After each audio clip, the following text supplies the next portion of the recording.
7:30. Roll call, please. Mr. Simons. Here. Rehan is here. Mr. Boda. Here. Mr. Patsalas. Here. Mr. Horn. Here. Mrs. Babel. Here. Mr. Blackstock. Here. All present. Okay. Would you follow me in the Pledge of Allegiance, please?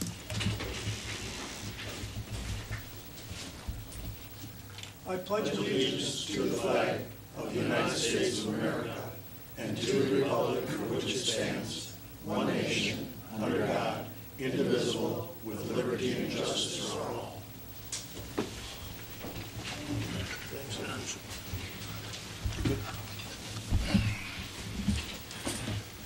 Next, we have the approval of the agenda. Is there any additions or deletions to the agenda as presented? I have one. I would like to add the sheriff's report under new business 4. Excuse me, Supervisor. Could you put that at the top of the agenda? Okay, yeah, we can make it, Thank you. new business 0.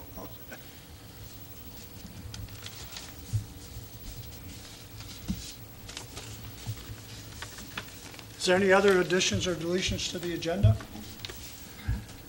Hearing none, all in favor of the, what's that? You have a second? Oh, somebody I'll support. second. All right, it's been moved and supported that we approve the agenda with the addition of the sheriff's report. Now, is there any further questions? Hearing none, all in favor signify by saying aye. Aye. Opposed? Motion carries. Moving on to the approval of the minutes of June 17th, 2019.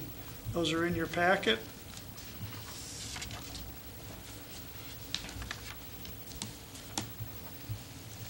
If not, we'll need a motion and a support to accept the, I'll make a motion that we accept the minutes of June the 17th, 2019. I'll support. been moved and supported that we approve the minutes of June 17th, 2019.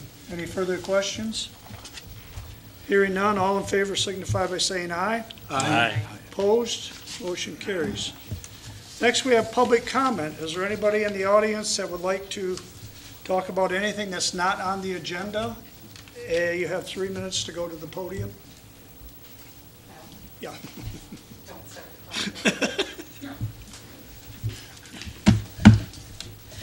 My name is Mary Davis, and our residence is at 5531 Point Drive. Excuse me, we're located next to a vacant lot that sits south of us. And we've had problems with the grass not being cut, but now we've got bigger issues with the water levels the way they are. There's no sandbags. The seawall's capped, but the water is pouring in underneath the cap and the seawall. And there's actually a current in the lot. We're afraid that it's going to take out the seawall, and we're also afraid that it's going to take out the sewer system. We want this to be on record. Also at 5541, they just have a row of sandbags. The waves are actually washing the sandbags into the river. And so we're getting the water from 5541 into the vacant lot and then into our lot if we don't pump. Currently, we're pumping every single day with a trash pump. We've had to purchase the pump, we've had to purchase the piping, the hose, not to mention the gas. We've run six gallons of gas through the pump daily. If we don't pump that, we are flooded, McKellers are flooded, and Mr. Horn is in that area also. My husband has also drove to the St. Clair County Health Department because now we're looking at mosquito issues, and that is posing a health hazard. So they did give him a treatment. He's treated the lot. We've spoke to both residents, and they don't want to do anything. So we are asking for your help to help do something with this lot. The person lives in Sterling Heights, and they're never around here. So all we want is for the properties to be taken care of. That's all we want. I know my husband has spoke with Mr. Simons. Mr. Schaefer came out, code enforcement, and said that there was nothing that could be done. But we feel that something has to be done, or we're going to lose seawall and we're going to lose sewer system. I know that Mr. Horn passed out the City of Algonac. What they're doing is they had it posted on their website that if you fail to immediately provide adequate barriers, the city may proceed to provide such barriers by or under the direction of the city at your cost. More than 500 letters went out to all of the waterfront owners. And I see that you have copies of the letters and things from the City of Algonac. All we want is for these properties to be taken care of. I do have pictures, and this set is for the board. And I also have video that we took, which I would like to email to you if it's possible. And I wrote on the back of them. Now, you're at 5531, Yes, we are. and then the 5541 is the south side of the lot? South of the vacant lot, South of the lot. yes. So there's 5541, the vacant lot. And the lots in between. Right. So what's happening is the water is coming off of her property into the vacant lot. And then if we don't pump the vacant lot daily, it's coming into our lot. My husband had it all pumped out today. We just stopped there before we came here, and there's probably 8 more inches of water. And if we don't keep up with it daily, we can't even walk into our house. Well, I talked with the owner, and she says she doesn't have the finances to do it. I mean, or how can she do it when it's underwater? I mean, we can't really fill it when it's underwater, can we? Sandbag? Seawall. When I talked to her, it was probably a month ago.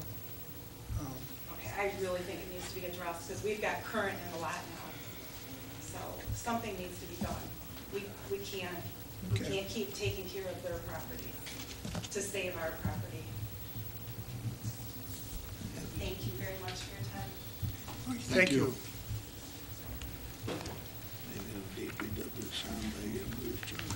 What's that?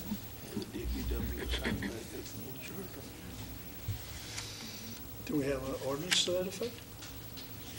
Can you put under the nuisance ordinance?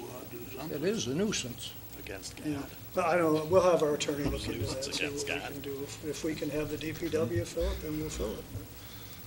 But I've got about the same trouble with Rodriguez next door to me don't have nothing on his seawall, and I'm getting the water. I got 6 inches of water in front of my rental. I can't rent it.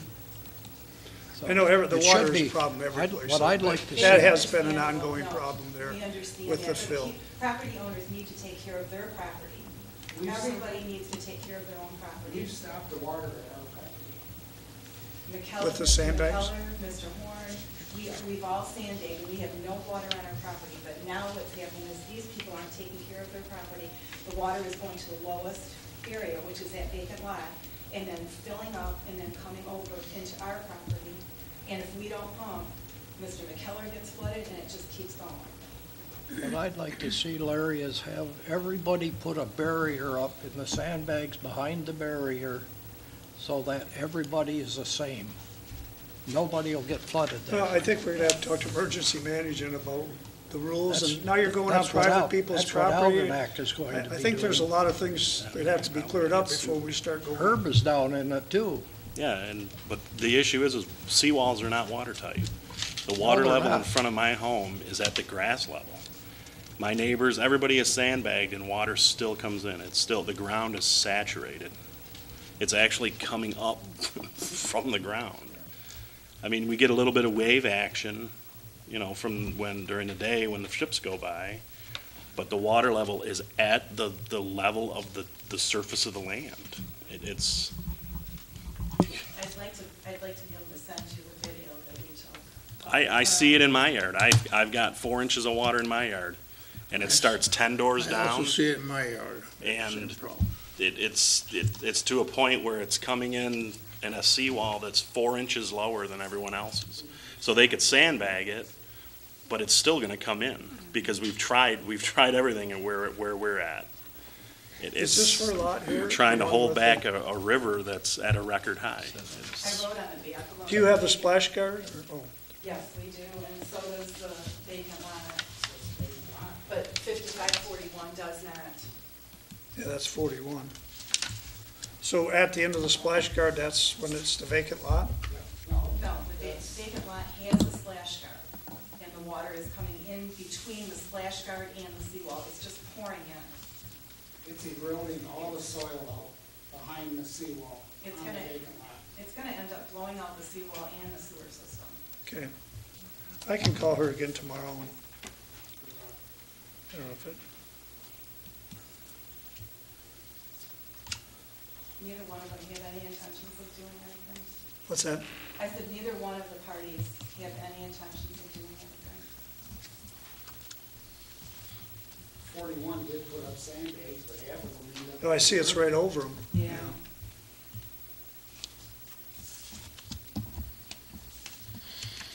Okay. Is that all you had then?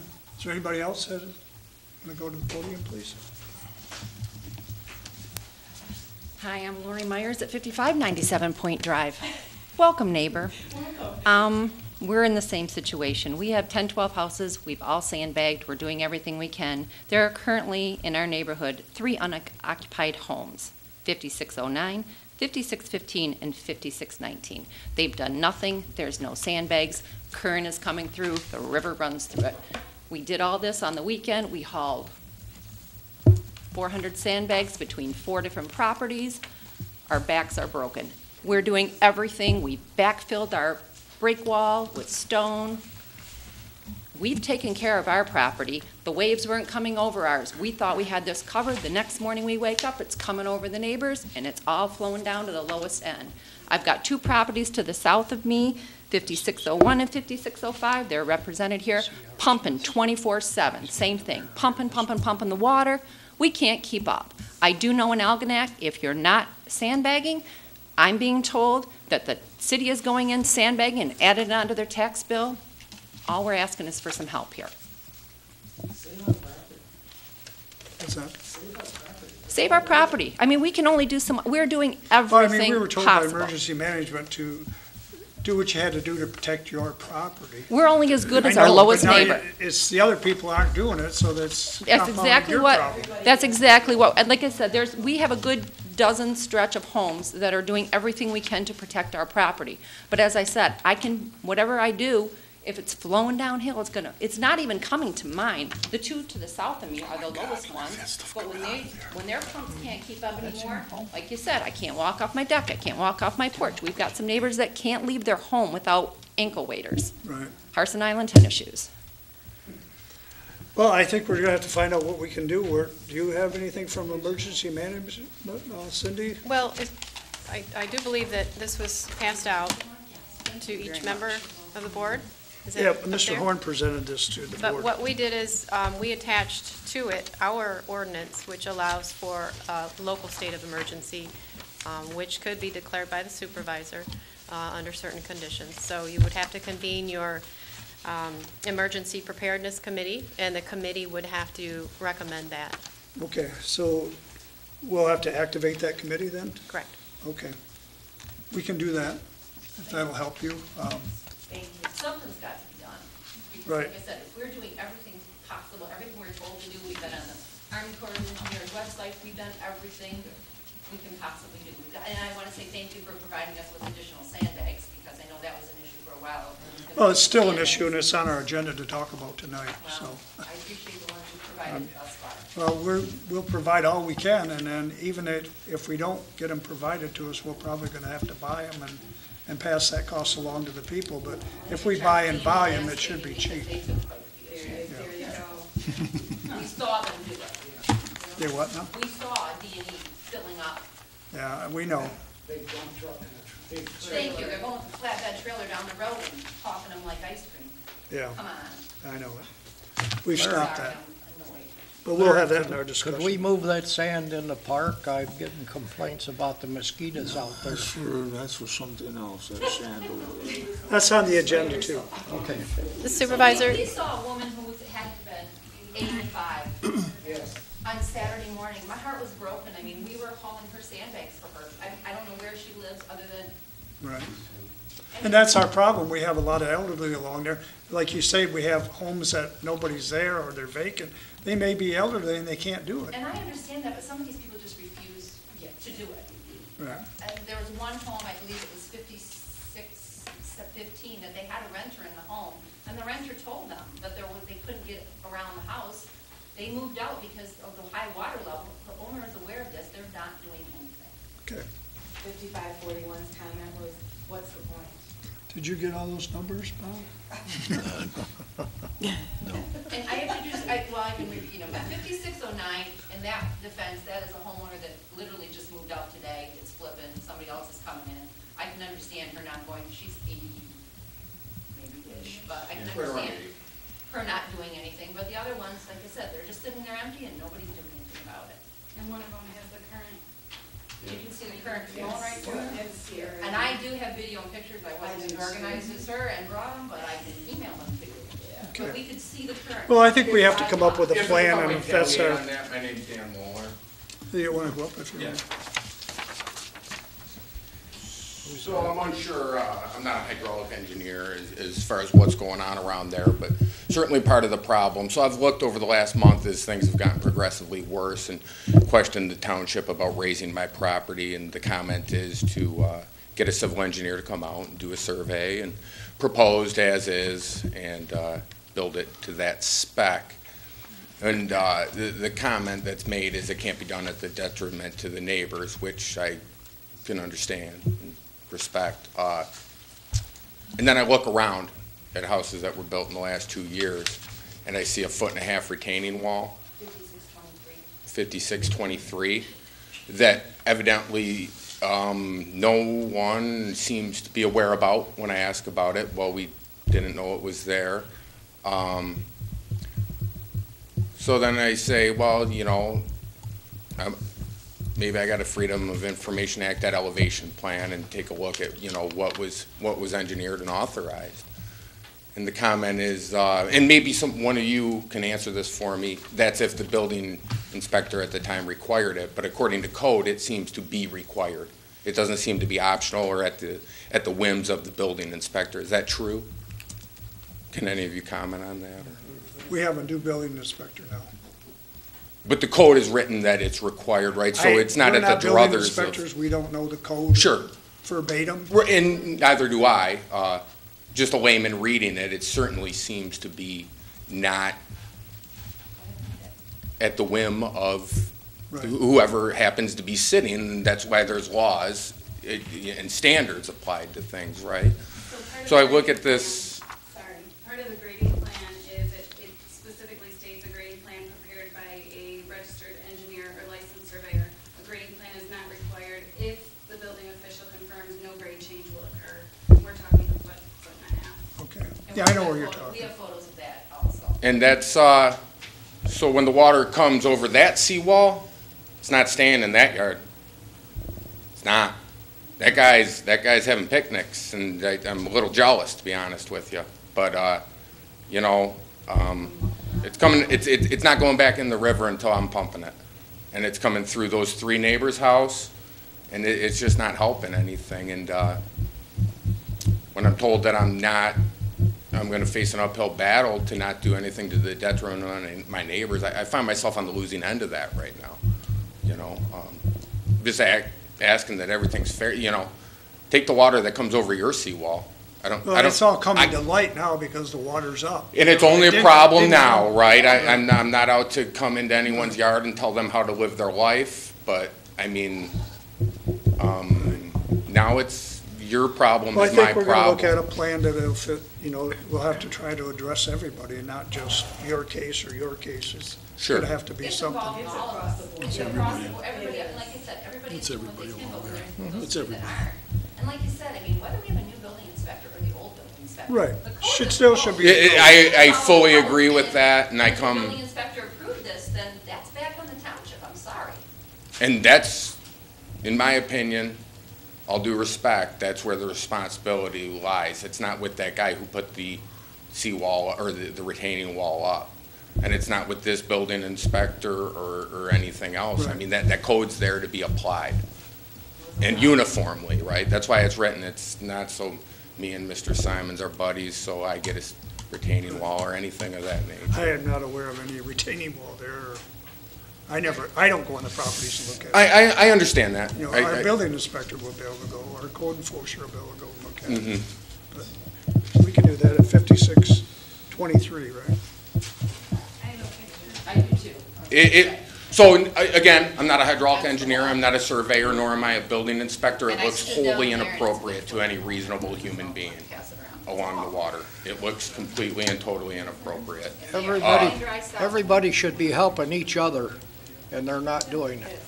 So, yeah, I just don't want to pump someone else's water, you know. I don't even mind pumping the water if it'll stay dry, I'll do it.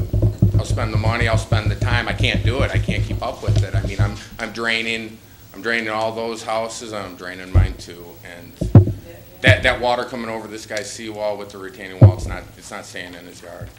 And I mean, you can have a ton of It stinks. you can have a lot of drainage tile underground, but it's not going there. It's gonna go right down over that seawall, and that's where it's going. Again, I'm not a hydraulic engineer, I'm just a guy with a lot of water, and I'm watching people build retaining walls around me, and told not to do anything to the detriment of my neighbors, which I respect, but All right. I'm on the losing end of that right now. Thank you. Yeah, thank you. Anybody else? Just a quick comment. This involves the majority of Point Drive, both sides of the road. I mean, you got the canal too, but so those people are drowning too. You know, it's not just us few on the river, it's Point Drive. I mean, are you suggesting we sandbag both sides and? Well, the only thing about the canal is they don't have the weight. We've got the weight. Right. So that's the Yeah. problem. We'll pump out all week, and Friday afternoon, the waves come in, and then Sunday, they come back again. No, that's another ding-dongs from all Clements and Detroit up their boats, you know, that's another ding-dongs come from all Clements and Detroit, you know, I say, see my boat. And I do appreciate, I saw the sheriff out in front of my house for the first time yesterday, patrolling the water. It's like, we've been asking for that too, get us some more patrols, because I know Clay Township is writing tickets left and right. Right. We need Well, they're all something. no wake down there. They're all no wake. Why aren't we no wake up here? Why can't we be no wake? There's only one no-wake area in Clay Township in North Chalmers, where Deckers, are you familiar with Deckers? It looks like it's all the way up to Marine City according to the website. It's the 200, 600-foot rule everywhere else. The state has to enforce that.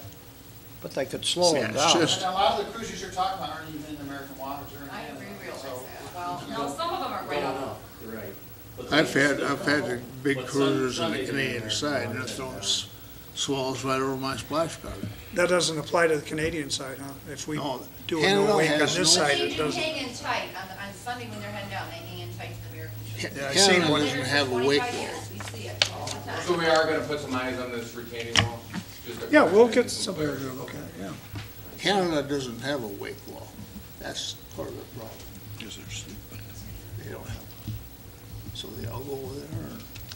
Okay, anybody else got any? You know,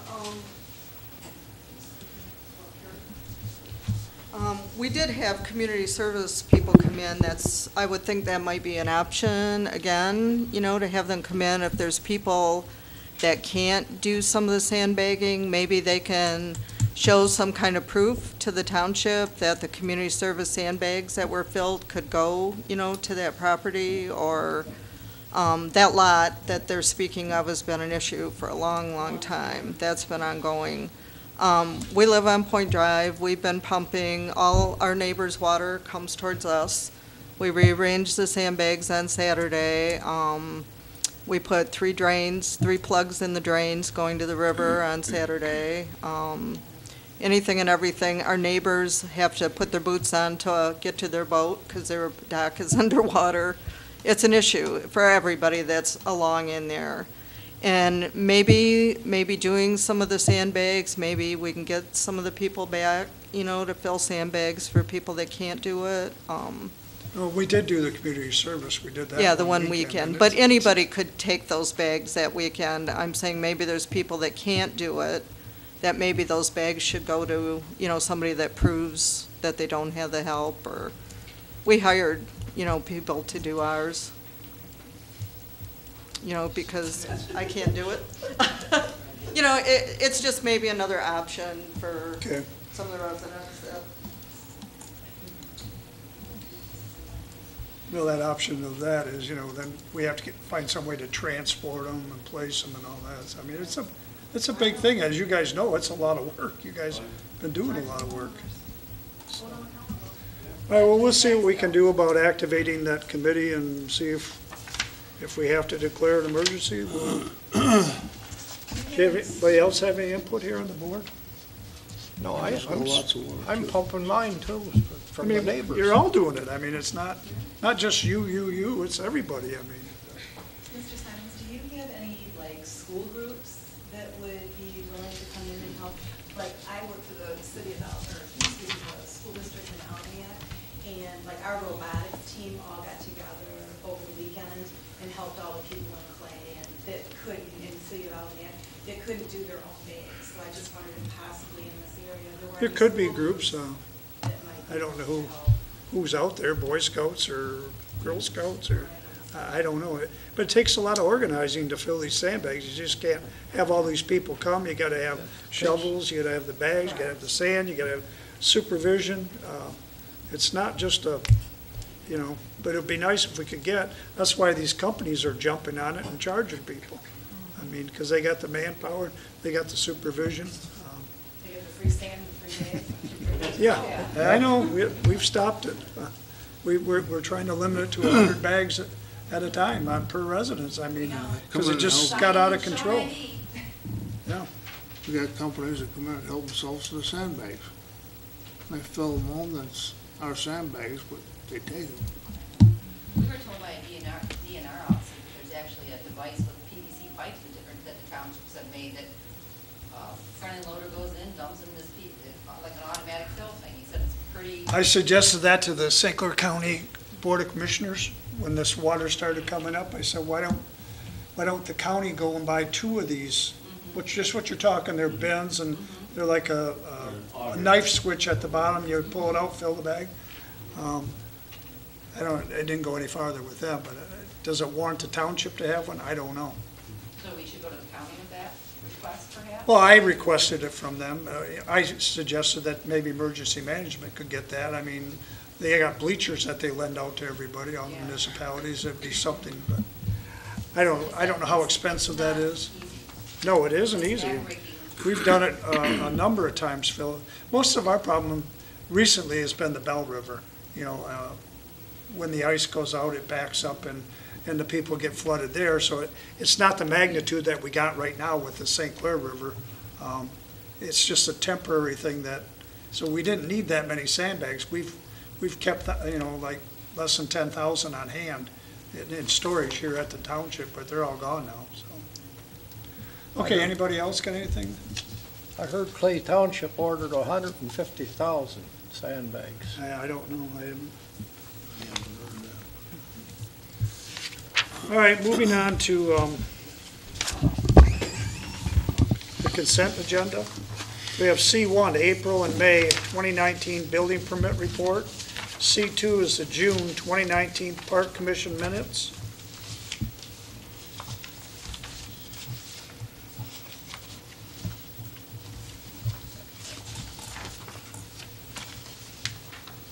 I'll make a motion to accept the consent agenda as provided. I'll support. Okay, we have a motion and support to accept the consent agenda as presented.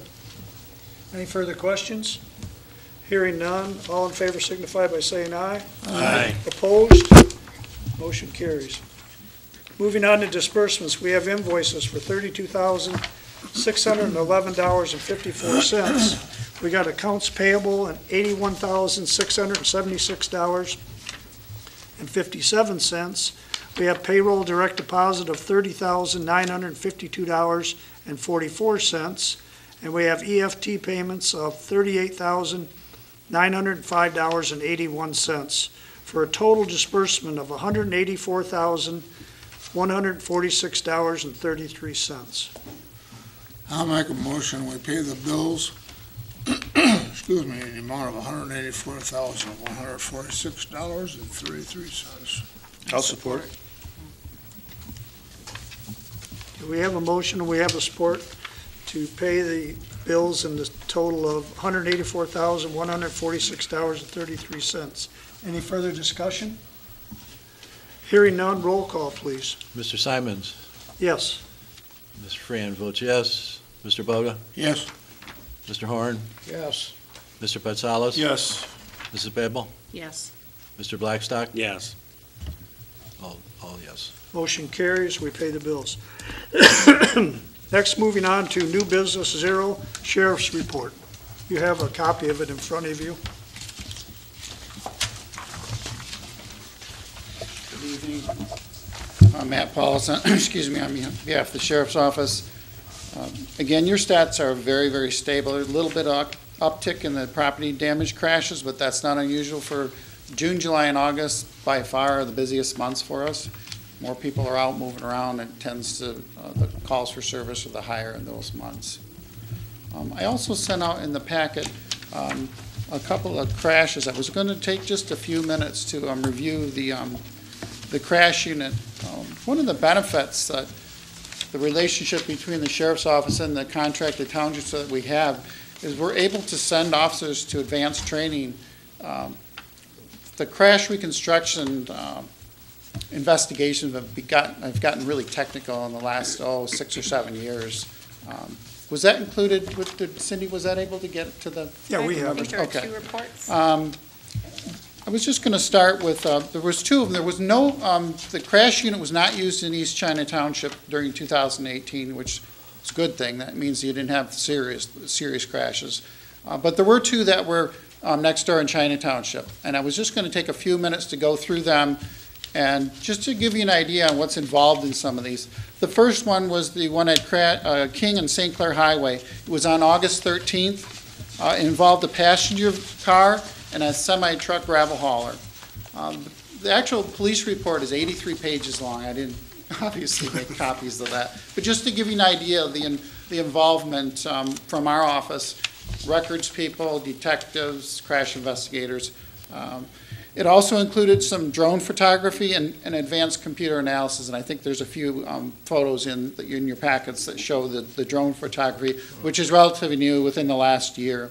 The victim, however, in this crash was a 69-year-old East China resident. So there is at least a connection to the township here. The investigation determined that the semi-truck crossed the center line and struck the victim's car. The driver has been charged with reckless driving causing death, and the case is scheduled to go to trial either this month or next month.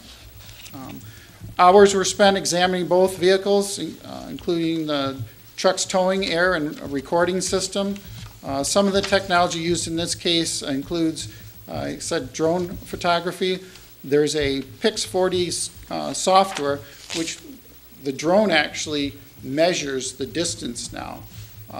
Back when I started, 30 years ago, we used to use measuring tapes at these serious crashes.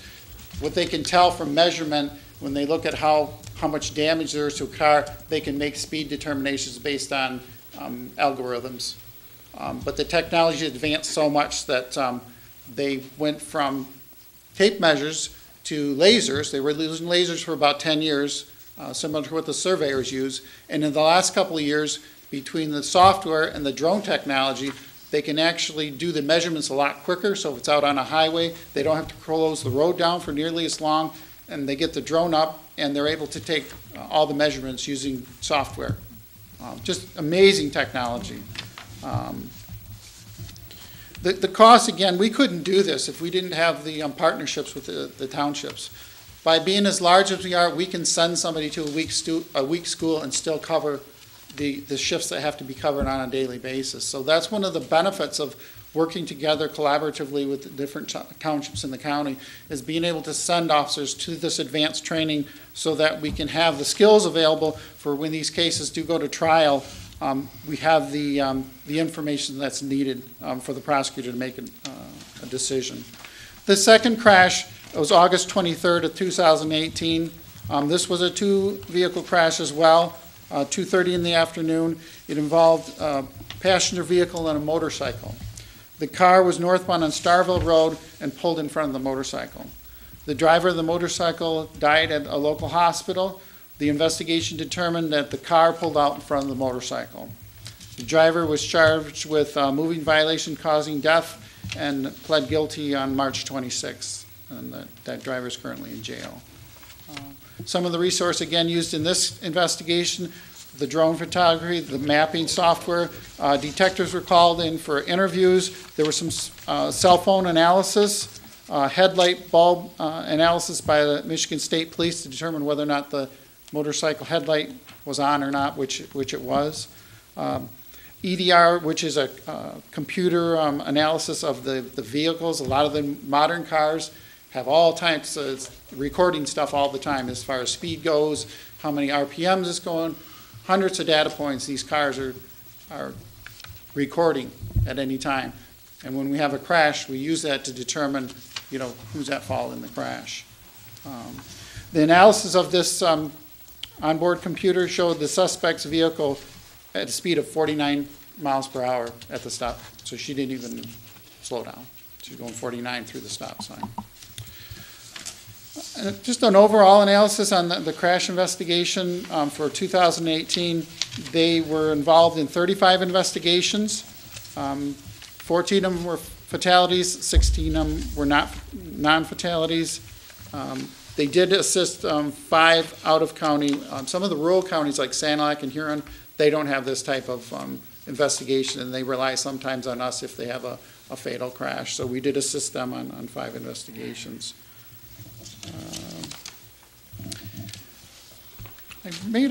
This was a really good example of how spread out it is in the total crashes by township. Now, I mentioned that East China did not have any, but most of the townships in the county at least had 1 or 2. Fort Gratiot, which is the most populous one, they had 4, so that was the high one. Kimball Township had 2, China had 3, but most of the other ones had 1 or 2. Just to give you an idea, it's not just one area. These accidents occur all over the county. Kind of to follow up on the 2018, we have 2 really expert investigators. Russ Nowicki is a commercial motor vehicle officer. He's the one that did the analysis on the semi.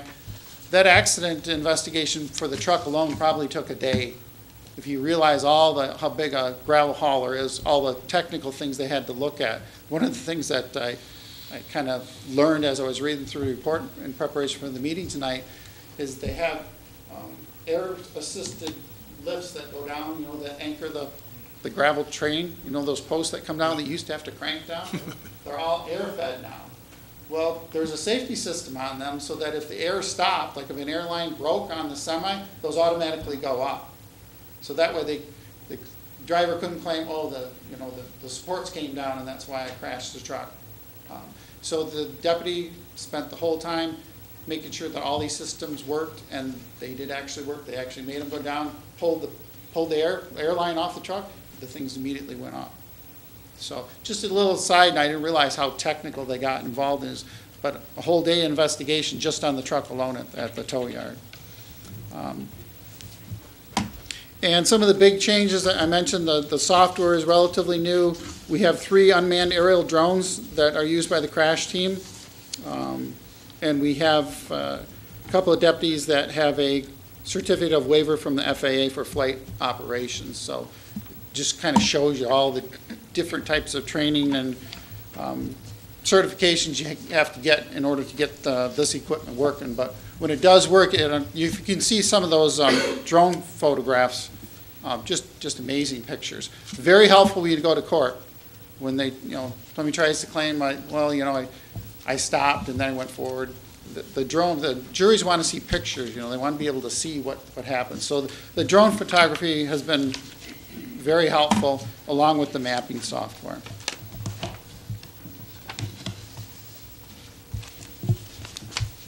Again, we appreciate the 40-year agreement that East China and the Sheriff's Office have, and we look forward to. I think the next quarter when I come, I'm going to show you some of the crime mapping and some of the statistical improvements we've made in the last year. So, just a couple minutes. Any questions? Anybody have any? Thank you. Thank you. Thank you. We appreciate all you do and, you know, getting the guys to come in here. I think they're coming in here a little more often now and, you know, connecting with us. Right, yeah, we haven't, everybody's concerned about the water, you know, we're doing as much as we can. And, Well, that's a big issue, like I said, if we can have the Marine Patrol, you know, stick to the 600-foot, 200-foot, it'll help, I think. But at night, if they run through there, the freighters, do the freighters seem to bother? Or are we doing anything with the freighters? Are they covered under international or what? From what I've heard, most of the freighters have cut back their speed. Yeah, they have. And I'm sure you might have some, but what I've heard is that the shipping carriers have voluntarily cut back their speed. Coast Guard's been after them too. Yeah. All right, thank you.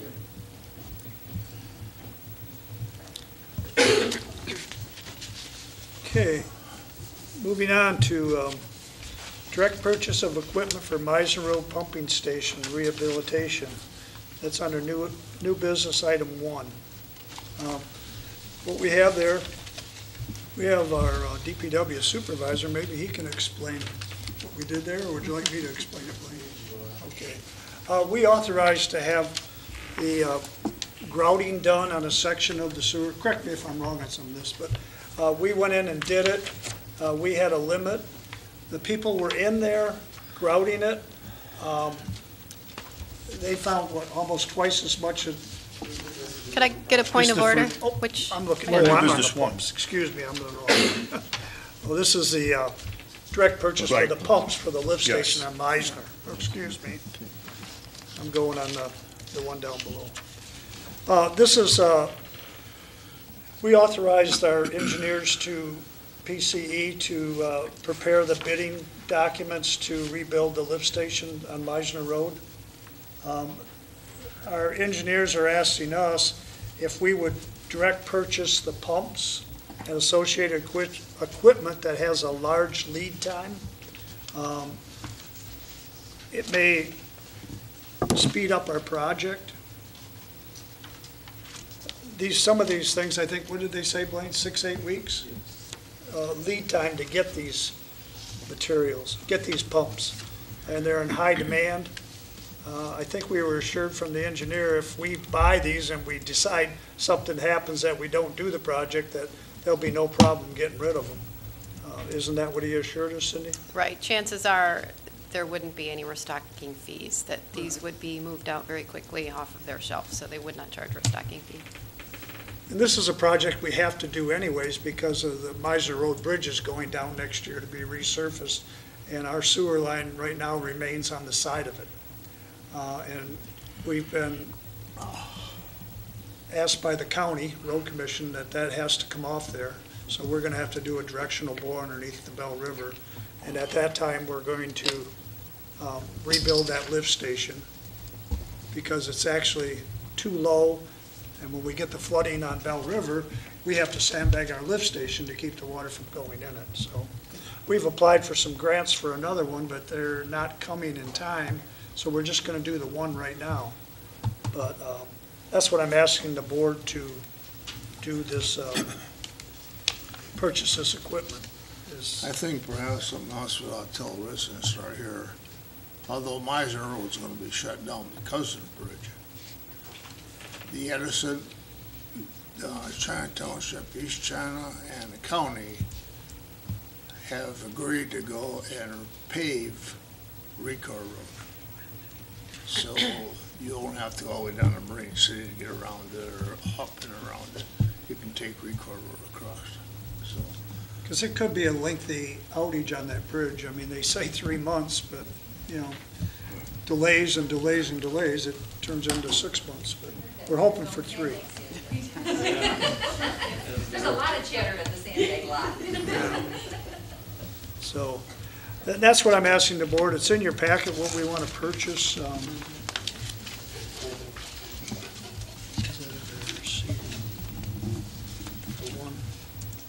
MB1. I direct purchase the equipment for $79,449.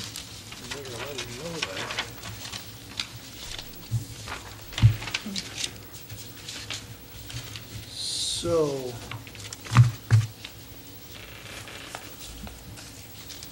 and we approved it on June 17th, which was our last meeting. Control panels.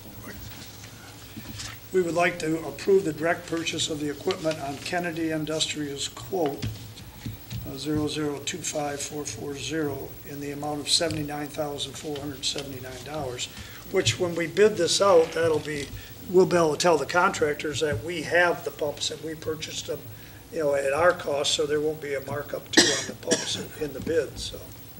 I think it's a good thing. It's the same pumps we put in the urban drive. So, I mean, we're gonna have use for the pumps, whether we put them in, but we're gonna be putting them in Meisner because we need Meisner done. It's gotta be done. Well, I'll make a motion, we approve the direct purchase of equipment on Kennedy Industries quote 0025440 in the amount of $79,439. I'll support.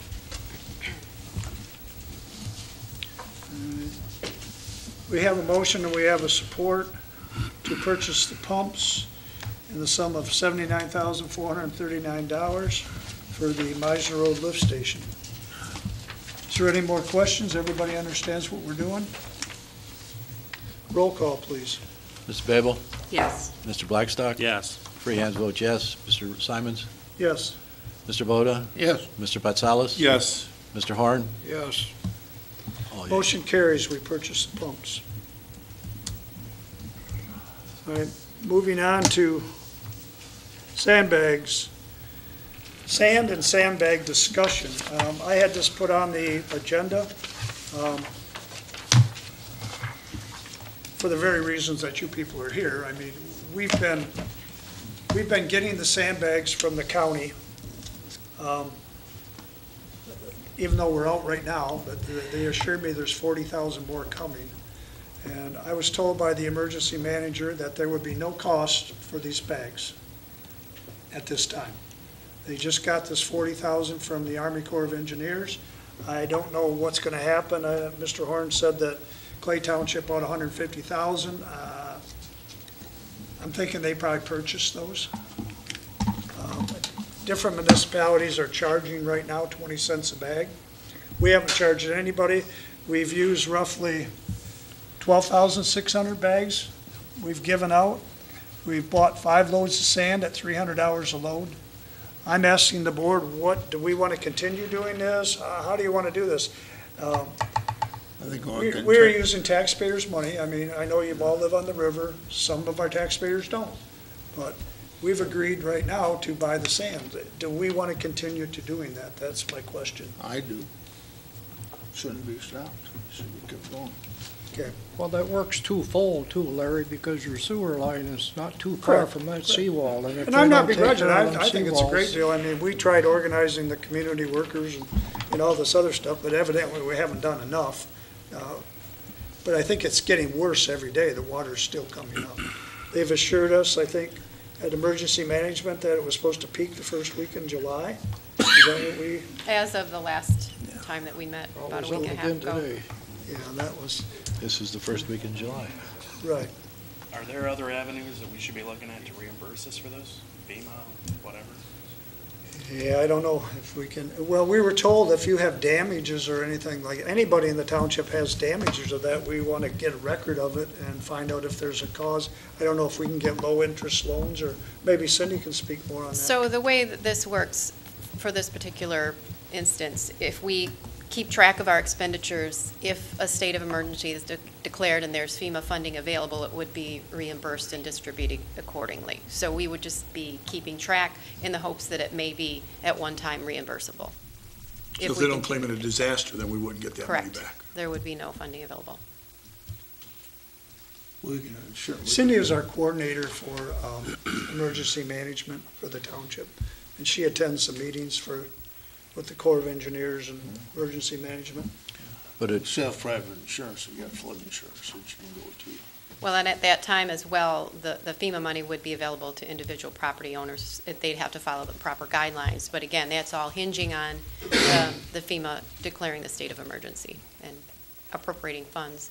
Have any of you used FEMA or insurances or anything like that? I had flood insurance, so she had to. Huh? We have FEMA insurance, but we've never filed. I filed a claim Did you? within the last couple of weeks. I've got the insurance, I've never filed anything either, so. But I imagine Keeps it going moves out. slow, I would have to think. It's, Yeah, well, I'm not, waiting on the money to affect any repairs I need, so I'm not. so that's what I'm asking the board, and I say as long as we're getting the bags for free, we'll give them out for free. But if we have to start purchasing the bags, you know, we're getting into the thousands of dollars now, and of course, we haven't budgeted for it, but, we're not broke, so I mean, we can buy them for a while. I have a Larry, I question. guess my concern would be, because it bothers me to hear what the landscaping company did. How are we going to monitor this? I mean, Well, even what if we we've get done these. now, and Cindy, maybe you can tell them the email that you put out, we're limited it to 100 people, 100 bags per resident, Per household at this time, with proof of residency. and we don't want And the we contractors. keep track of it. There is a special waiver, but that's only for the sand itself.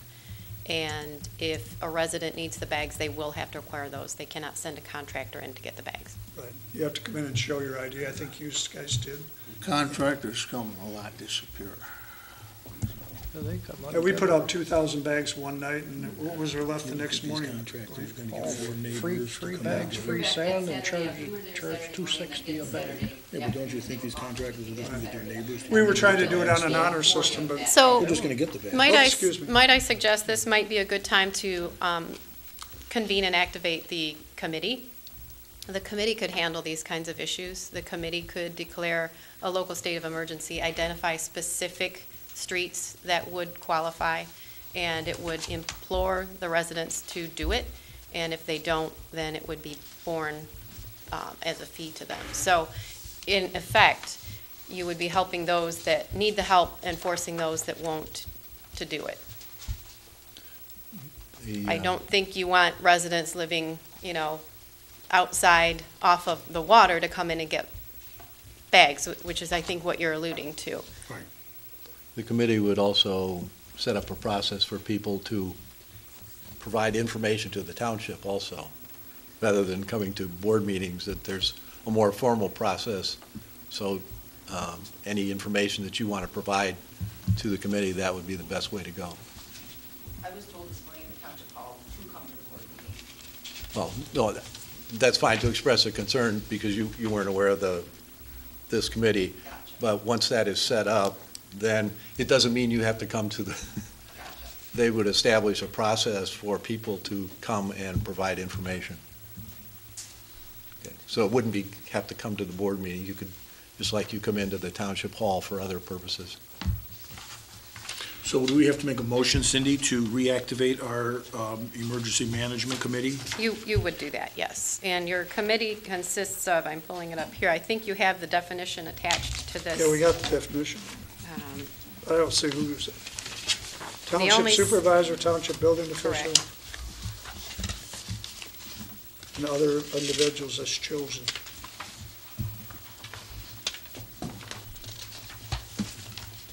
There's at least 4. Right here. It's on this one. So unfortunately, I've just started reading this ordinance in the last couple of days, so I missed section 253-6, which is the power and authority, which is kind of the important part. But the actual creation, you've got your supervisor, the building official, and then this board, the township board, would appoint the emergency preparedness officer. Now, that person is the one who determines those areas which are going to be declared under emergency. That could be the supervisor, or it could be another individual. It's up to the board. And once that committee convenes, that committee would then recommend to the supervisor what steps to take next, which would be to declare a state of emergency, and only the supervisor can do that. So what I'm saying today is that I would recommend, rather than waiting to the next board meeting to appoint that person, maybe you should do it today. Okay. I think we should do that right now, ASAP. Any volunteers? Well, it could be your manager. Could be the manager. Yeah. It's at the Volunteers? board's discretion. I think we should have the manager do it. So you would be the emergency preparedness officer? Is that what you're saying? Correct. She would chair the committee. Committee will be the supervisor, the building official, and if we nominate Cindy as the emergency manager, unless somebody else wants it, and then we still need other individuals, which could be board members too, or Reading this section. property owners at large, as chosen.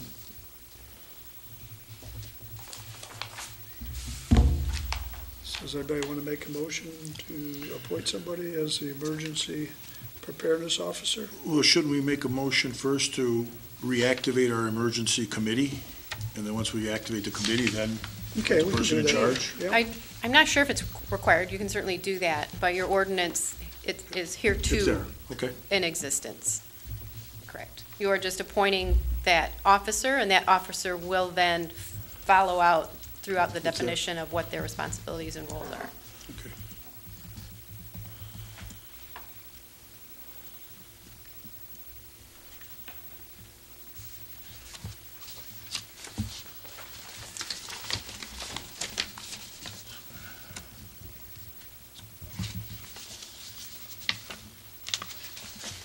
So we want to do it, we want to activate the committee first and then nominate it? Or we don't need to because we already have this ordinance, right? Yeah. Good. So we need a motion to nominate somebody to be the preparedness officer. I'm already on it by default, I guess. And Technically, the building committee nominates and the board approves, so the committee would consist of yourself, the building official.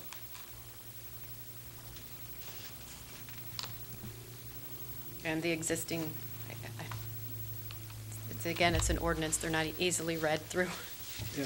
Does everybody understand what we're doing? Debbie, do you know what we're doing? And Herb? Yep.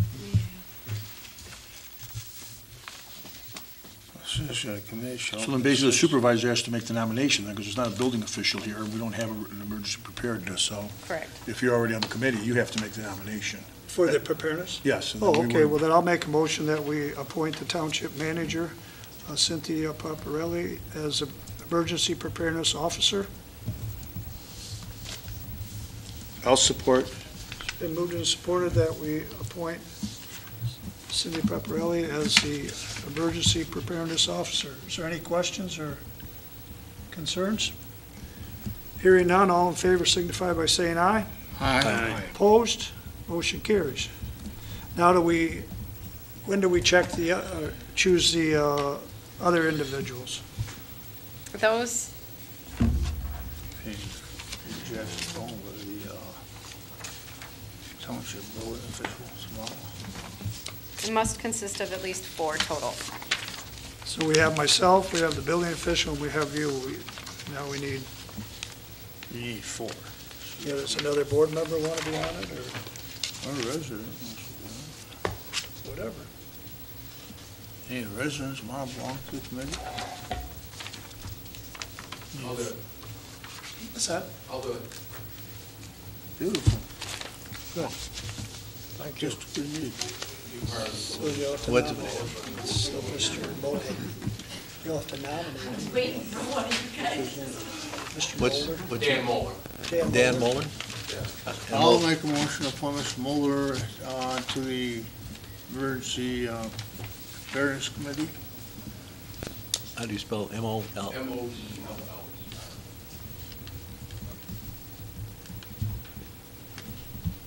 Do we have a support? Did you support?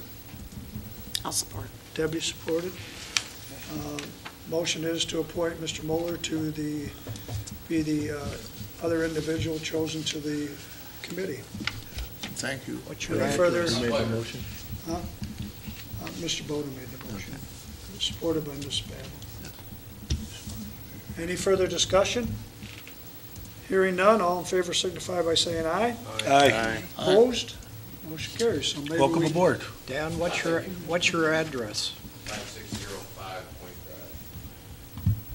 Down the street from me.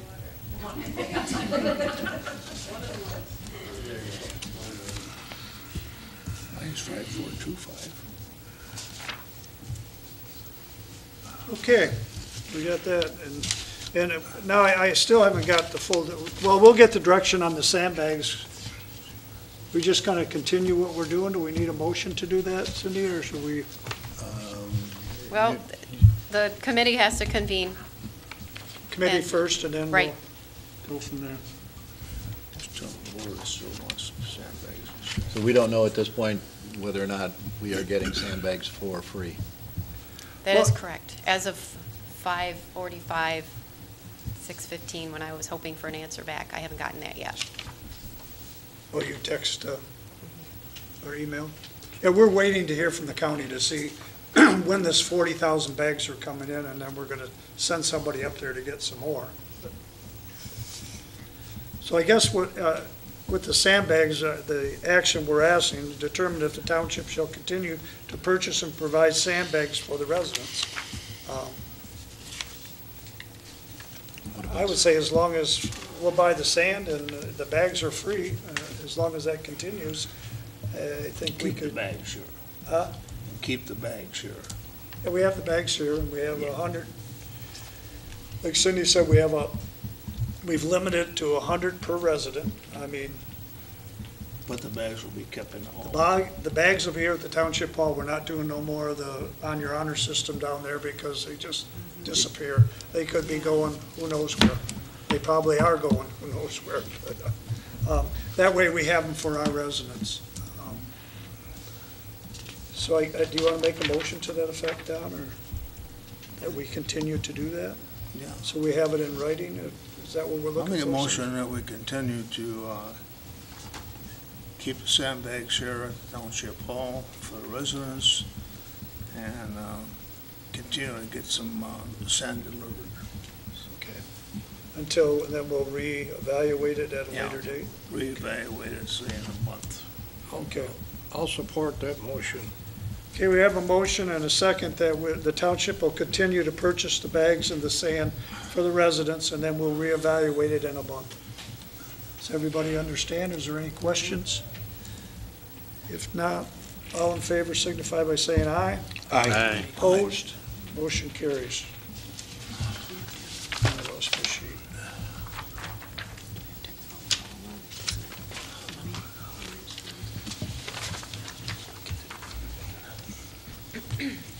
All right, moving on to new business item 3, maintenance of Recor Road, Sledding Hill, and tennis courts. I don't know who's presenting that. I assume it's the park manager, or park chair? But just remember, everything goes back to acrylic. Go My ahead, name's Cindy. Cindy Boda. I'm the chair of the Park Commission. In contrast to everything else that's gone on tonight, this is probably small potatoes. The Park Commission has discussed recently that we were looking for some clarification. There's different opinions as to whether the township owns the sledding hill or the sledding hill is part of the park. And while we were doing this, I added the tennis courts on because the maintenance of the tennis courts or where they are, I think that's township property where the tennis courts are. And as far as the maintenance of the tennis courts, I don't know if anybody has anything to say about it. Our park manager, the sledding hill has been cut by the park personnel for several years. I don't know when that started or the person that was the manager of the park years ago had a couple people that the kids didn't mind mowing that sledding hill. It's kind of a scary proposition to get to the top of that sledding hill on a lawnmower. And there's quite a lot of maintenance. The berm requires a lot of weed whipping. It's something that everybody sees when they come into the park. Something we've talked about outsourcing or turning over to the DPW and then there's on top of that, the issue of the snowmaking machine and who's responsible, for that or making snow. I think the DPW takes care of that, normally. So, I had Roxanne, who's the assessor, one of the assessors, look it up. It's not called out separately from the rest of the park. You know, everything that shows on, any of the park stuff shows the sledding hill incorporated as part of the 80 acres, you know, of the main park. I don't know if anybody has any thoughts on this, or has ever thought about this. Well, I'd like to ask our two veteran board members that were here when it was put in, what was the thought here? It was part of the park. How did it become, as long as I've been involved 18 years and everybody told me it belongs to this board, the sledding hill. Right. Where did that come about? Probably from Krillick when he was supervisor. So He's is the it one written that got- anywhere? Or? He was the one that got the original dirt for the hill. And then when they built the house over on Clark Drive, there was a whole bunch of dirt there, and he had that thrown on top of the hill. Did Edison do some of that? Edison hauled some in there too. Yeah, and Edison put dirt in there too when they were digging. I'd probably go back to him and he would be, but he's dead and gone, so. Yeah, that's why I'm asking, because you guys were here at that time. What was the intention here? Do you remember anything on it? It was before your time, wasn't it, Ange? Yeah. Yeah. When I was with the parks, on the parks board, it was, the machine was the responsibility of this board. Now, the hill, I believe the park managed the hill itself, but the machine was not part of the parks board, at least when I was on it. No, the snowmaking machine. The snowmaking machine. The snowmaking machine was donated to the township anonymously.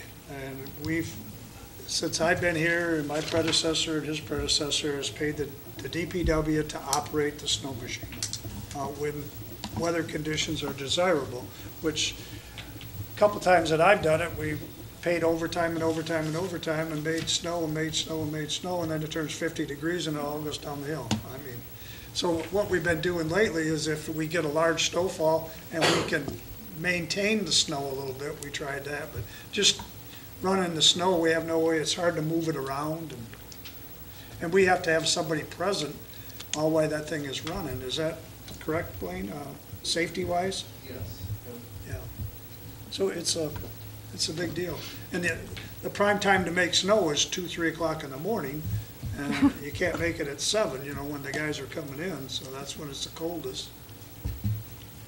I remember a few years back, though, Larry, when we had an incident that the hill was so steep that they wanted us to put bays of hay at the bottom, or I don't know if the insurance recommended that or not. That was why they put that berm at the bottom. The berm at the bottom. But didn't the board do that? Didn't the board approve that? And the board That was paid for before that? me. Board did that. Yeah, I thought the board did that. That was for safety because they were running into the fence. Exactly. You didn't want to hurt themselves. Yeah, somebody broke their leg, didn't they? Right, somebody broke her I do leg, and so we remember wouldn't it have that. And the board was the one that went ahead and made the authority to put the berm down there and put some bales of hay down there to stop that, so. Okay, I don't know let's if ask that's the park chair, what are you asking us to do? What we're looking for is clarification. We're gonna have to, we just did a budget, and we're going to have to do another one for next year, for 2020 shortly. So, right now, we don't have anybody that's really thrilled to mow that hill. It's something that we're gonna talk about as a board if we're going to outsource mowing that hill. You know, that would have to be included in the budget because it's not at this point. Or if the DPW wants to take that over, but it's a lot of weed whipping, right, Blaine? It's a lot of, it's not just mowing. And it's something that's so prominent, you know. What we're looking for is clarification as to who, whether it's part of the main park and it needs to be taken care of by the park commission and the park. What Herb is saying, that when he was on it, he remembers it being, that's Right. part of the park, and the snow machine is the DPW. Right. So, what we're looking for is something, you know, in writing or something in your minutes that will clarify that, you know. That the sledding hill belongs to the park. Correct. clarify, and then you have And to will figure be into your maintained budget in the what- future by the park. Can I ask a question? Cindy, does the Parks Commission currently have anything for the sledding hill in its budget? Well, it comes out of wages. It comes out of the lawnmowers that we rent from the DPW. Our park manager won't let anybody else mow it besides herself because she has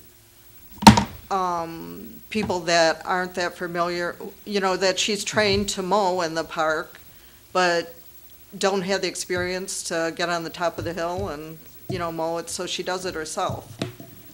So there's issues that- other than budget, there are other issues because safety issues. Well, and she's things done like it for about 4 years now, and it is a safety concern. It's pretty steep. I don't know if anybody's ever thought about it before when they're up at the top of it, but it's something that we'll have to decide with her if she wants to continue to do it. But it's paid for out of her wages, out of the mowers that we rent, from the township. And that's how it's, right now paid for. The park employees that do the weed whipping, that sort of thing. So it's something that in the future, we've taken over Rivera Park, the maintenance of that. We have somebody coming in tomorrow to do all the flower beds, and that's something beautification did. So we're just trying to make sure that all of this is covered, in the 2020 budget. And that this is in writing, that it is the park's responsibility to maintain the hill. So do we need a motion to that effect? I mean, how does the board feel? I feel you guys have been doing it, that I think you should continue to do it, but if you guys choose to either have the DPW or contract it out or outsource it or whatever you're saying, then I think that's a decision that has to be made by the park board. Right. But you are currently, you have it in your budget for 2020, or as you're developing a budget, you would put it in there Correct. for maintenance? Correct. We would as include you- that in the 2020 budget, and we'll work with the budget that we just, did. So we wouldn't really need a motion to that effect? We wouldn't? Well, She wants something in our minutes. I that would say like that- something in the minutes that says that the park commission, that the sledding hill is part of the 80-acre main park, and that the park commission is responsible for maintaining the sledding hill. Does any board members have any problems with that? I don't. Because it's that old story that, everybody said it belongs to this board, but Right. I think Herb cleared it up. Do you have It's- something? Well, it's like an you- urban legend. You can do a acknowledge and affirm motion. because Oh, instead of a it's your, motion, It's a motion to acknowledge and it's your affirm. intent to put it in your budget Correct, for maintenance of it. correct, So we would just be basically validating what you're doing. correct. What I We've been would, paying that right along. So there's- anyway. There's a what lot of what I things. would recommend Go ahead. is just to acknowledge and affirm that the sledding hill is indeed a Parks Commission property to be maintained. With the exception of the Machine. machine. Correct. We don't want any part of the snowmaking machine. Well, you have a park manager that's here all winter. She's not. She's not, she's laid off, or, right, She could not handle that machine. can't do that. That's a big machine. I'll make a motion that we affirm the Parks Commission's responsibility for maintenance of the sledding hill with the exception of the snowmaking machine. I'll support. Okay, we have a motion and we have a support. Does everybody understand the motion? Any further questions? Hearing none, all in favor signify by saying aye. Aye. Opposed, motion carries. Moving on to old business. The tennis courts. Oh, the tennis courts, okay, yeah. So the tennis courts, I believe, sit on township property, correct? And there's no nets up there, so nobody's using them at the present Because of time? the condition that they're in, there's no nets. There's a lot of really bad cracks, and the nets don't stay in, they don't stay tight, everything's kind of falling apart over there. We have the pickleball court, which we've redone. I think 2015, we redone that so that we have the pickleball court. People ask about the tennis courts. Probably that's something that we'd have to do one of the things like we do ahead of time, a year ahead, if we wanted to redo tennis courts or do a grant, for a grant, something like that. There's been maintenance things that we've wanted to take care of before we looked into new tennis courts. And I believe if the park commission looked into new tennis courts, they wouldn't put them where they are. In the past, people talk about how everything's so dirty there. I don't know, with the Edison being closed, in the future, that might change that, but, Should be. as far as. I think it will change it. Yeah. Tennis court should be. So I'm not sure why they were put there Yeah, I don't and know. not someplace in Would the that be park. something we would want to build them down in the main park? I would say, More control and, right. So, I added that myself. The park commission had asked about the sled hill, and I thought that this might be a good opportunity to discuss the tennis courts and what's gonna happen, with them. I don't think we could decide to demolish them at some point. There hasn't been talk of that. But just knowing who's got the rights to what, and who's mowing it down there now, Ed? I think Ed does, doesn't he, Blaine? Yeah. Yeah. So that doesn't come onto the park then, right? That. No. I've got some more input on that. I believe the township resurfaced those. It was not, again, I was on the parks, they were resurfaced 10 years ago, 12 years ago. And I believe the township did that. It was not through the parks. I think they coupled that with a road project we had, Oh. where they had the asphalt come in, because it's asphalt, right? Yep. They had asphalt come in and they recapped it. But they were in horrible shape when they did that. Yeah. Well, nobody wants to use them because you get all dirty from that. Well, people ask about them, often, why the nets aren't up and, why they can't be used and this and that, but, you don't want anybody to get hurt either because of the condition, that they're in, and. Why don't you look at, as a board, look into building some new ones, find a place in the park to do them, and then, once you get those done, maybe we could look at demolishing those as a project for the township, if that's not part of the park. Okay, We so can budget for it. that will be down the road a Right, a ways, year or two. because there's other projects that, right now are. But you're not asking us to recondition No, those no, I'm now. it's just more of a discussion, as far as, I don't think anybody has ever really thought about who owns what. The bike path in the park is owned by the township. Yes. That's another, there's been so many, And when we've resurfaced the bike trail in the park, the township board paid for it. correct, It just happens to run through the park. right. So at this point, there's no plans for the tennis courts, per se. But, just so there's, maybe some mention of who's responsible for them or in the future. Cindy, is there a reason why you'd want to put the tennis courts back into the park? I mean, instead of going out and building up new ones, I mean, if we refix those, don't you think it'd be more reasonable to fix those or repave them, or? For the simple fact that the park closes at certain times, I mean, it's closed like in the fall. Sometimes you have late fall, people want to play tennis. I mean, if, they still would be open to other people at that point. I'm just suggesting that if you're going to get a price to get new ones, get a price to see what it would cost to fix those. Unless you have a choice that you wanted to go inside the park. No, it doesn't matter where they go, really, but say you put new ones there and then the township decide to sell off that property or put something on it, or, and I don't think Well, there's Don any wants to plans. put a I know. rec center there. I know what so. Don, yeah, yeah, well, Herb and I want to put a rec center there too, but, along with That's quite a what few you've other always talked people. about. You've always There been were, pulling that. there were plans for a rec center at one Okay, point. it's just a suggestion, that's all it was.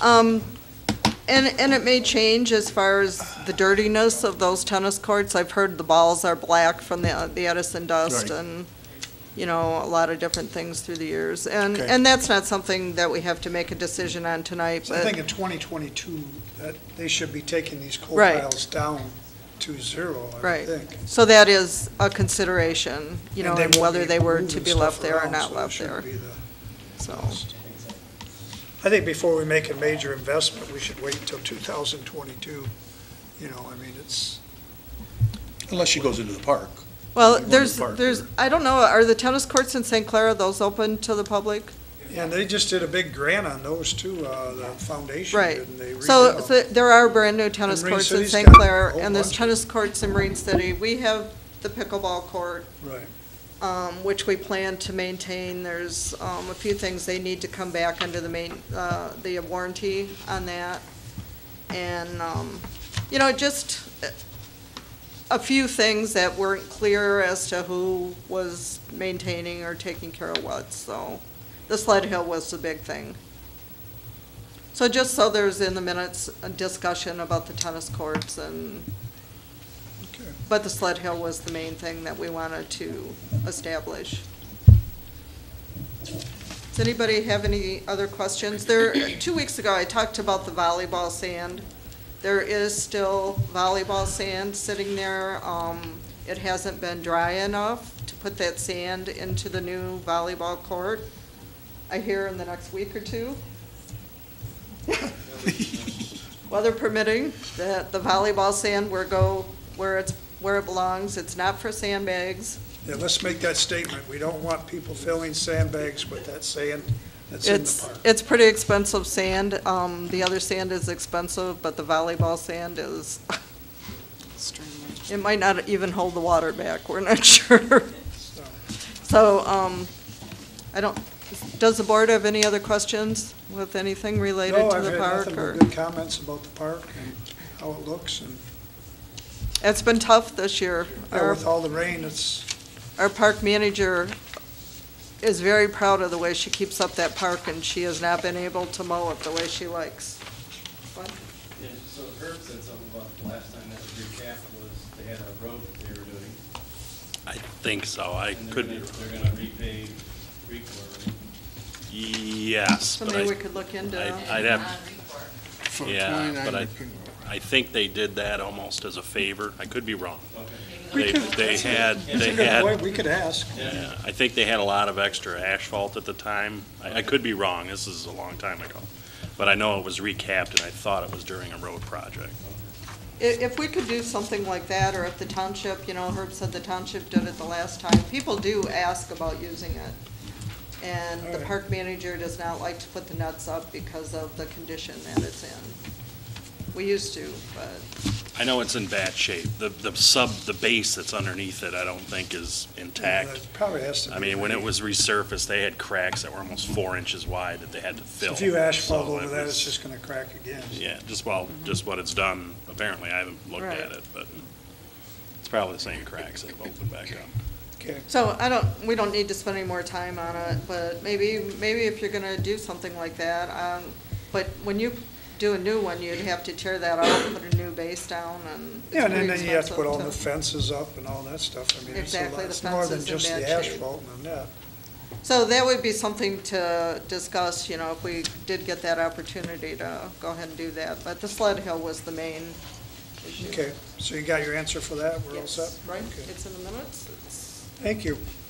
All right, moving on to old business, pipeline management invoice.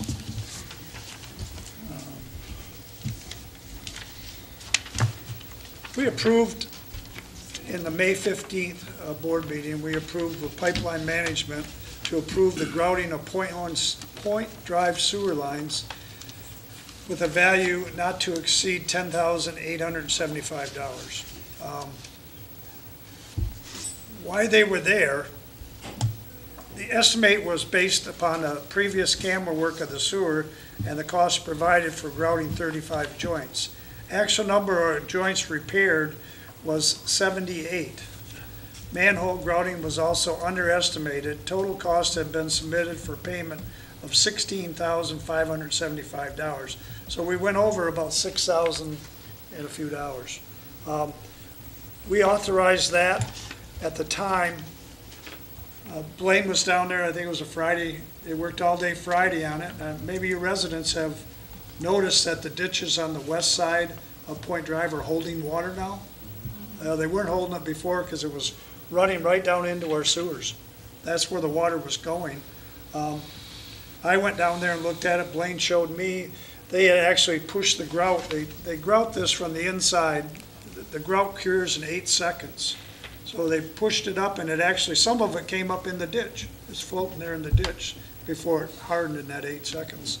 So we approved, they cut us a deal, they said all they charged us for was the grout.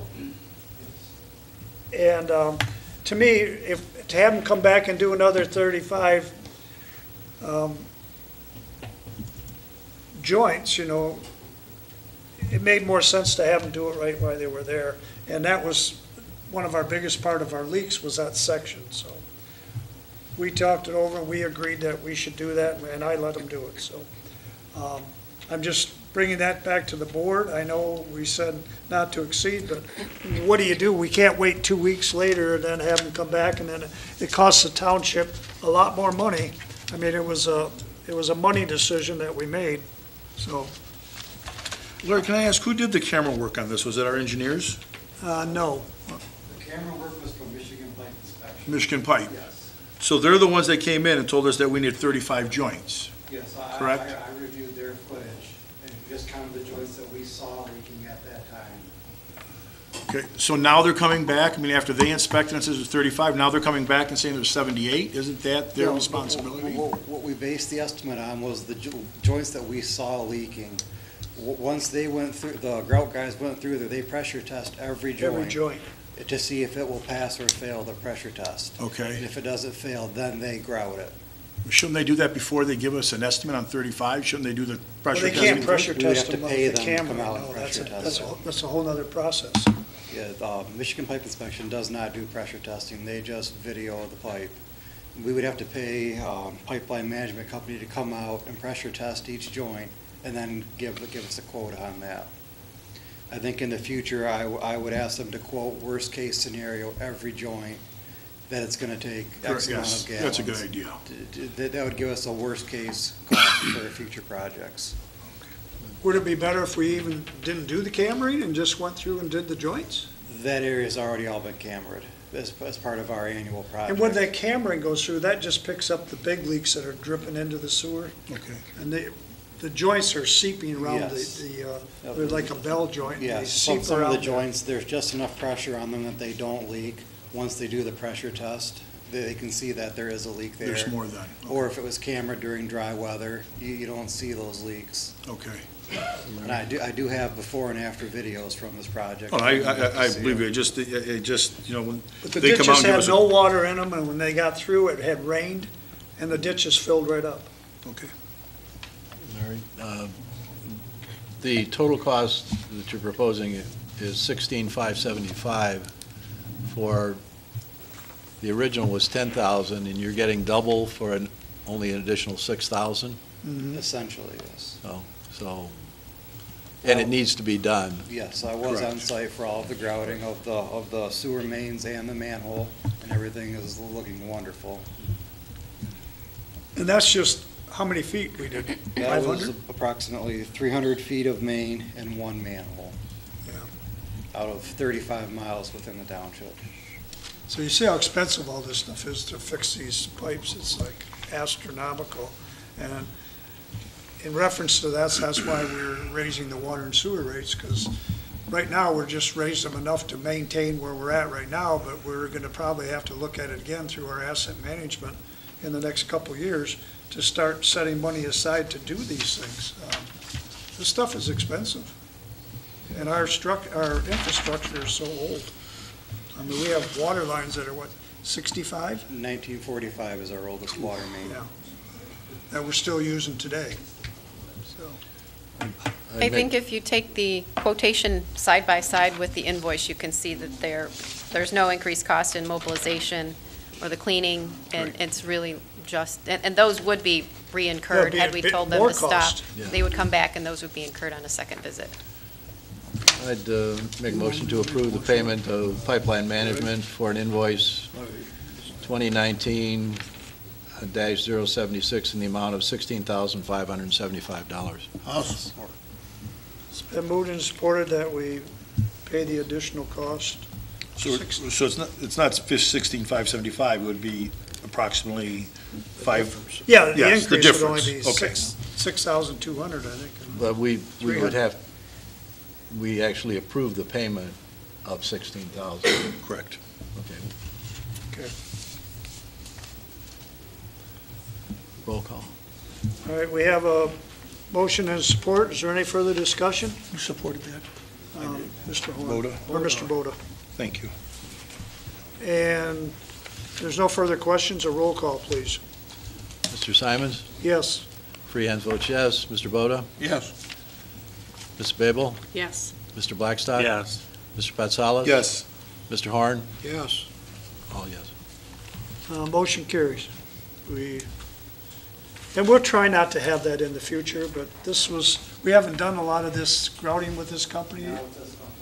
And they did an excellent job. I mean, it was kind of a learning experience, but at the time, we thought it was best that we do that. The water lines and sewer lines are so old. Oh, this is terrible. All right, moving on to announcements. I don't have any announcements other than 4th of July is coming up, and everybody have a safe 4th of July week. Moving on to member comments. Mr. Horn. Well, earlier, I'd like to see the sand dumped in the park where it's easier to get to. But we lock For the the park at bags. night. I mean, we lock the park as hours. Well, there's been a lot of complaints about the mosquitoes over there, and maybe you could spray it or something, I don't know. Yeah, we got to. I mean, does the park want it over there? Does the park want the sand over there for, you mean put it in the parking lot? You got 3 piles of sand over there now for you. The volleyball. Volleyball. Fine. Yeah, I think I'd rather keep it out of the park because you're going to have confusion. They're going to be going over and taking their volleyball sand. Yeah. Right now, maybe later on we can do that. Okay. Hopefully the water's going to Just go down. Just a thought. Yeah, a good idea. 4 weeks, the volleyball stand, hopefully, for Yeah. Okay, everything else, Stan? No, the rest of it has all been brought up tonight, so Good, good. I'm all done. Thanks for bringing that about Algonac too, yeah. Mr. Pasales? I just have a couple things. The first thing is I attended the Zoning Board of Appeals last week, and we had an issue that came before our board that seemed to confuse the board members. They didn't realize, they didn't know why it was before their board. The people that came before did their due diligence. They did all their research. They did everything they had to do. There was also an ordinance that states that the applicant wasn't allowed to do what he had to do.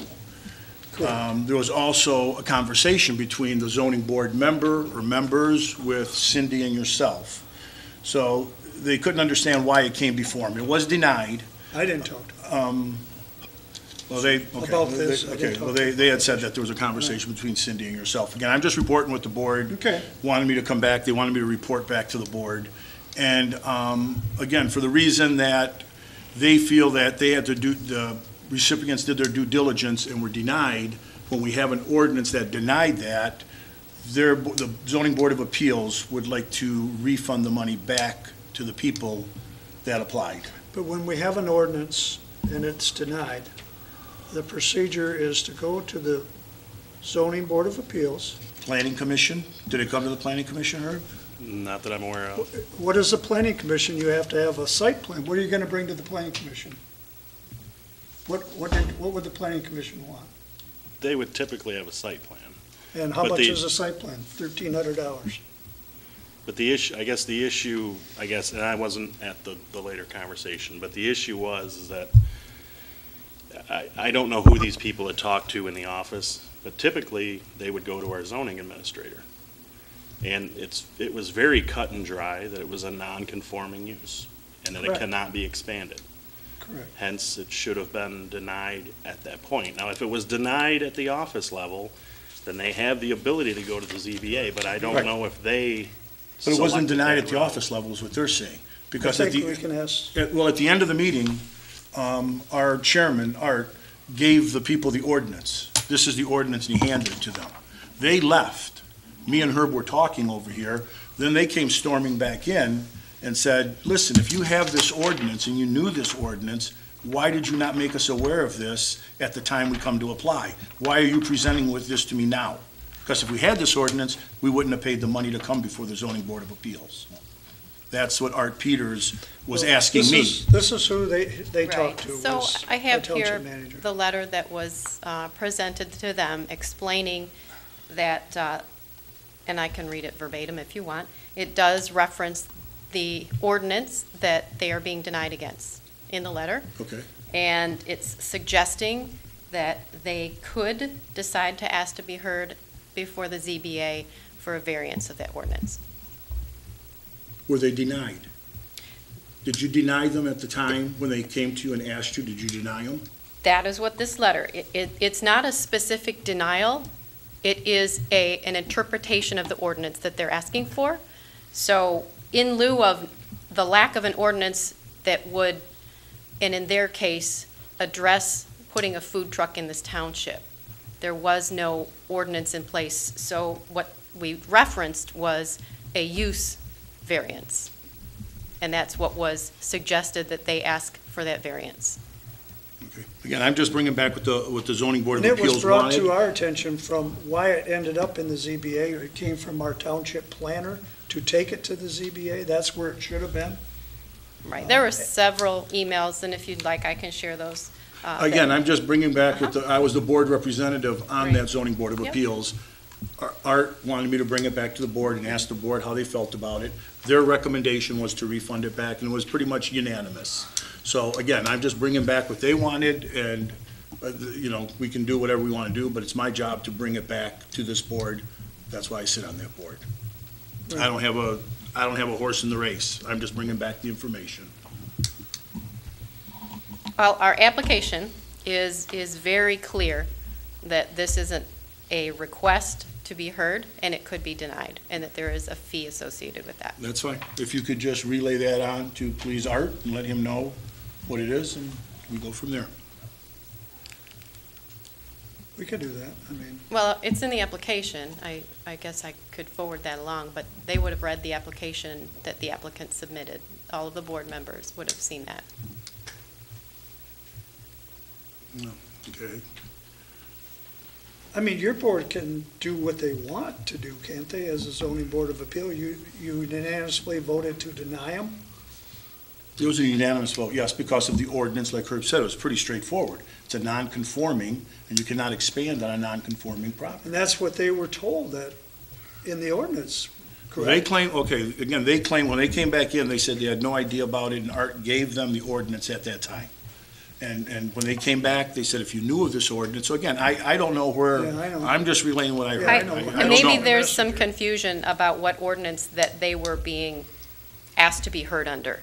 The ordinance under section 480-106B5, I don't have it in front of me, but that is They went under zoning ordinance. B5, temporary buildings and uses. Okay, they went under zoning ordinance 480-56, the chapter in Article 18. Right, and that's not what they were denied under, so I'm not sure what they were referencing. Okay.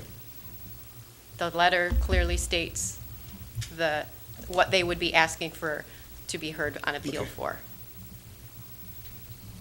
Okay, anything else? Rich? I just want to wish everybody a happy and safe 4th of July. Okay, Mr. Porter? Same thing here, just wish everyone a happy 4th of July, and if you got barbecues and food, give me a call. Mr. Freehan? I don't have anything. Livestock? I have had a few residents approach me about the plastic bags that the Blue Water shopper is in, and they're all over yards and driveways, and it's kind of a, Yeah, I have seen them around, yeah. it's just making a mess. People don't pick them up. I know some residents like them, they like to read them and all that, but there's a lot of them that are just left out and they're all over the place. So I didn't know if to bring it up to the board on what maybe we could do about it, or I don't know if they can't be placed in mailboxes anymore, can they? That's why they don't do that. But, yeah. Do they don't have to have any permits to do that? Do they just do it? This is a complicated issue. I'm sorry. A silly, complicated issue, but every community goes through this in waves, and eventually, there's a couple of solutions, and it really is on the homeowner to call and complain to the editors and the people who produce that. And enough people complain, maybe they'll realize they're not getting any good press from it and stop putting them out. But it's freedom of the press. It's nothing that we can stop. You can get them for littering, but really you're going to cite the homeowner for not picking it up off of their lawn and not the person who's throwing it. So.